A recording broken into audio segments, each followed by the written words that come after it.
किसी ने क्या खूबसूरत बात कही है कि अपनी परिस्थितियों को परमेश्वर को सौंप दे, क्योंकि जितना आप जीवन भर में कर सकते हैं उससे कहीं ज्यादा वो एक पल में कर सकता है। नमस्कार दोस्तों, ईश्वर सदा आपका भला करे और आपकी झोलियां ईश्वर के आशीर्वाद से हमेशा भरी रहे।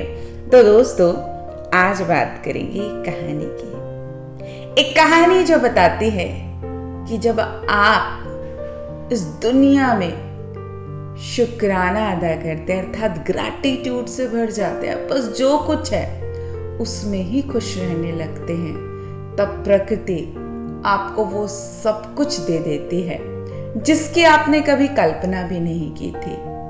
और यही वजह है कि हमको यही कहा जाता है बचपन से कि जो है सबसे पहले उसका आभार तो दो।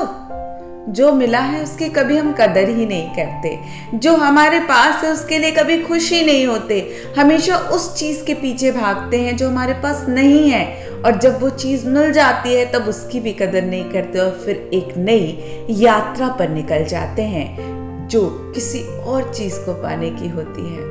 पूरी जिंदगी यही करते हैं और आखिर में जब मूल्यांकन करते हैं तो पाते हैं कि हमारे पास बहुत कुछ था, लेकिन हमने कभी उसको एंजॉय ही नहीं किया। तो ये कहानी है एक पक्षी की जो रेगिस्तान में रहता था। बहुत बीमार था, कोई पंख नहीं थे, खाने पीने के लिए कुछ नहीं था, रहने के लिए कोई आश्रय नहीं था। एक दिन एक देवदूत उधर से गुजर रहा था। उस बीमार और दुखी पक्षी से देवदूत ने बड़ी दया के साथ पूछा कि तुम्हें क्या हुआ? तो पक्षी ने कहा, मैं अकेला हूं, मेरे पास कुछ नहीं है, खाने पीने को भी कुछ नहीं है, रहने के लिए भी कुछ नहीं है। तो उसने देवदूत से पूछा, लेकिन आप कहाँ जा रहे हो? तो उसने उत्तर दिया, मैं तो स्वर्ग जा रहा हूं।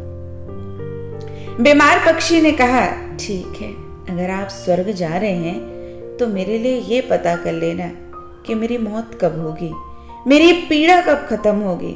देवदूत ने कहा, ठीक है, मैं इसका पता करूंगा। देवदूत ने इतना कहकर बीमार पक्षी से विदा ली।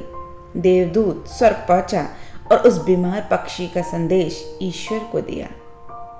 तब ईश्वर ने उससे कहा कि पक्षी के जीवन में अगले 7 साल तक इसी तरह कष्ट लिखा हुआ है, उसे ऐसे ही 7 वर्ष तक कष्ट भोगना पड़ेगा, तब तक उसके जीवन में कोई खुशी नहीं है।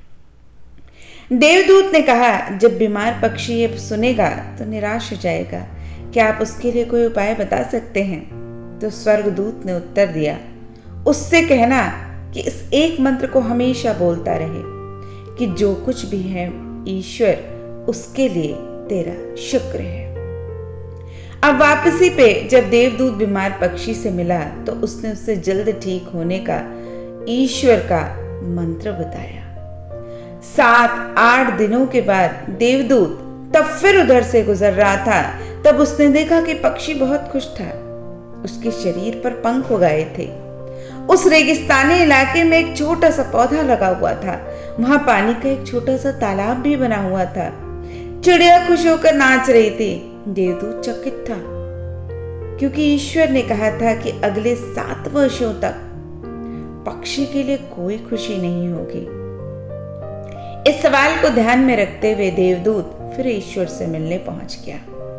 अब देवदूत ने ईश्वर से अपने मन में उठते हुए सवालों का समाधान पूछा तो ईश्वर ने उत्तर दिया, हाँ, ये सच है कि पक्षी की जिंदगी में 7 साल तक कोई खुशी नहीं लिखी थी, लेकिन क्योंकि पक्षी हर स्थिति में इस सब के लिए भगवान तेरा शुक्र है बोल रहा था और बार बार शुक्रिया अदा कर रहा था, सिर्फ इस वजह से उसका जीवन बदल गया। जब वो पक्षी गर्म रेत पर गिर गया तो उसने कहा, इन सब के लिए भी तेरा शुक्रिया। जब वो उड़ नहीं पा रहा था तो उसने कहा, इन सब के लिए भी तेरा शुक्रिया।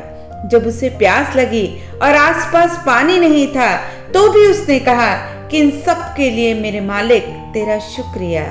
जो भी स्थिति हो, पक्षी बस एक ही मंत्र दोहराता रहा, इन सब के लिए तेरा शुक्रिया, इन सब के लिए तेरा शुक्रिया। और इसलिए 7 साल 7 दिनों में समाप्त हो गए।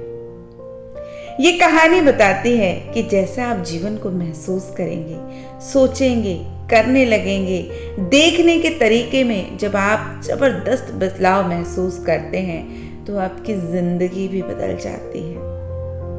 अगर आप हर चीज के लिए सबसे पहले ग्रैटिट्यूड की भावना बना लें तो जीवन को परिवर्तित करने में सबसे ज्यादा मदद मिलती है, क्योंकि हमने कभी इस बात को स्वीकारा ही नहीं कि हमारे पास पहले से ही बहुत कुछ है। हम सोचते हैं कि हमारा सिर दर्द करता है तो लगता है कि हम बहुत परेशान हैं, लेकिन हम ये नहीं सोचते कि बाकी पूरा शरीर तो बहुत अच्छे से काम कर रहा है।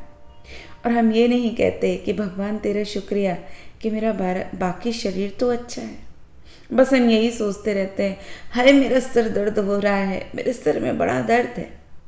उसी तरह से हमारे रिश्ते, हमारे पास पड़ोसी, सहकर्मी, सामाजिक जीवन, व्यवसाय, हर चीज का उपयोग करते हैं। जिसके साथ भी हम संपर्क में आते हैं, यदि हमारे साथ जरा भी बुरा व्यवहार करता है तो हम सोचते हैं कि ये इंसान इतना बुरा क्यों है। लेकिन वो बाकी लोग जो अच्छे हैं उनके लिए ईश्वर को शुक्रिया नहीं देते।